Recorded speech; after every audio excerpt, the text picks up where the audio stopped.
माता पार्वती भगवान शिव से विवाह करना चाहती थीं। सभी देवता इस रिश्ते से खुश थे और सभी चाहते थे कि पर्वत राजकन्या माता पार्वती और भगवान शिव का विवाह हो।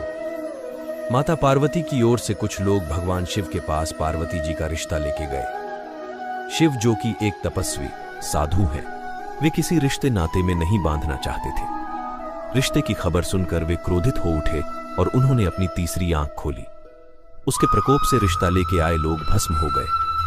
भगवान शिव द्वारा रिश्ता ठुकराने की खबर सुनकर माता पार्वती को बहुत दुख हुआ, परंतु वे तो ठान चुकी थीं कि वे शादी करेंगी तो बस महादेव से ही। इसी दृढ़ निश्चय के साथ माता पार्वती ने शिव जी को पाने के लिए तपस्या शुरू कर दी। उनकी तपस्या से सभी जगह हाहाकार मच गया। बड्ढे बड्ढे पर्वत भी डगमगाने लगे। इन सभी बातों का जब भगवान शिव को स्मरण हुआ तब उन्होंने अपना ध्यान तोड़ा और अपनी आंखें खोली। जब वे माता पार्वती के समक्ष उपस्थित हुए तब शिव जी ने उन्हें समझाया कि एक तपस्वी के साथ जीवन व्यापन करना माता पार्वती के लिए आसान नहीं होगा। लेकिन माता पार्वती ने तो जैसे जिद ही पकड़ डी आंच ली थी कि वे शादी करेंगी तो बस महादेव से। उनकी इस हट को देखकर भोलेनाथ ने सोचा कि वे बिल्कुल उनकी तरह ही हैं और उनकी जोड़ी बहुत अच्छी लगेगी।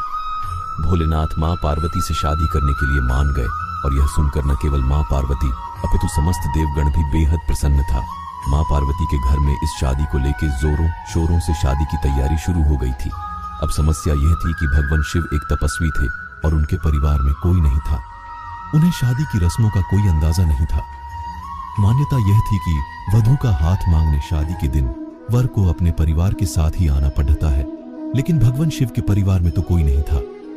ऐसे में महादेव ने डाकिनियां, भूत प्रेत और चुड़ैलों को अपनी बारात में शामिल होने को कहा। भगवान शिव तो इस बात से भी अनजान थे कि शादी के लिए तैयार कैसे होते हैं। डाकिनियों ने भगवान शिव के शरीर पे भस्म लगा दिया और हड्डियों की माला पहना दी, जो कि उनके घरों की परंपरा होती होगी।